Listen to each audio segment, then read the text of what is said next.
আসসালামু আলাইকুম। আমি আজকের এই ভিডিওতে জানিয়ে দেবো আপনাদের যারা ফ্রিল্যান্সিং করেন বা যে কেউ হতে পারে, আপনি আপনার পরিচয়টা, নিজের পরিচয়টা অন্যজনকে কীভাবে দিবেন। ধরুন যে আপনার একজন বন্ধু আছে, উনি বাইরে থাকে।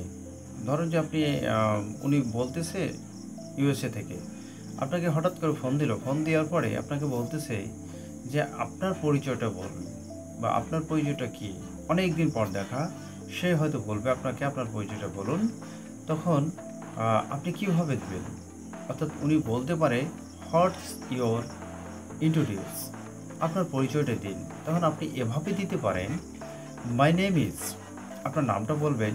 যে কোনো যেটা হতে পারে, আপনার নাম রহিম করিম যেটা আছে সেটা বলবেন। My name is Rakib, I come from Bangladesh, অর্থাৎ আপনি বাংলাদেশ থেকে বলছেন। এবং আই লিভ ইন বাংলাদেশ, বা আরেকটু বাড়ি করে বলতে পারেন যে আই লিভ অ্যাট রাজশাহী, যেমন আমি রাজশাহী থেকে বলছি, আপনি আপনার শহরটা বলবেন I live at Rajshahi in Bangladesh, অর্থাৎ বাংলাদেশের রাজশাহীতে বসবাস করেন। এরপরে আপনার বয়সটা বলবেন যে আই এম 30 বা 20 বা 25, যেটা হোক না কেন আপনার বয়সটা বলবেন যে আই অ্যাম 30 ইয়ার্স ওল্ড। এরপর আপনার পেশাটা বলবেন, I am a freelancer and digital marketing expert, অর্থাৎ আপনি যদি ফ্রিল্যান্সিং করে থাকেন বা যে কোনো একটা অভিজ্ঞতা নিয়ে থাকেন, সেটা তো বলবেন যে আই এম এ, আপনার পেশাটা বলবেন। এরপরে আপনার পরিচয়টা চালিয়ে যাবে। এরপরে আপনার পরিবার সম্পর্কে একটু বলবেন যে I am there R 6 people, বা আপনার যে কয়েকজন সদস্য আছেন সে কয়েকজনের নাম বলবেন যে দেয়ার আর 6 পিপল ইন মাই ফ্যামিলি, অর্থাৎ আমার পরিবারে 6 জন সদস্য রয়েছে।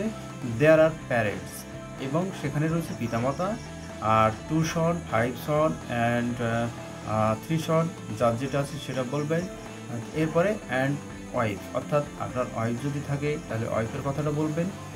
এভাবে আপনার পরিচয়টা দিতে পারেন। অর্থাৎ আমি যদি আমার রিপিট করি যে মাই name is Rakib, I come from Bangladesh. I live at Rajshahi in Bangladesh. I am 30 years old. I 30 years old. আপনার এরপর যেটা বলতে হবে আপনার পেশাটা, I am a freelance.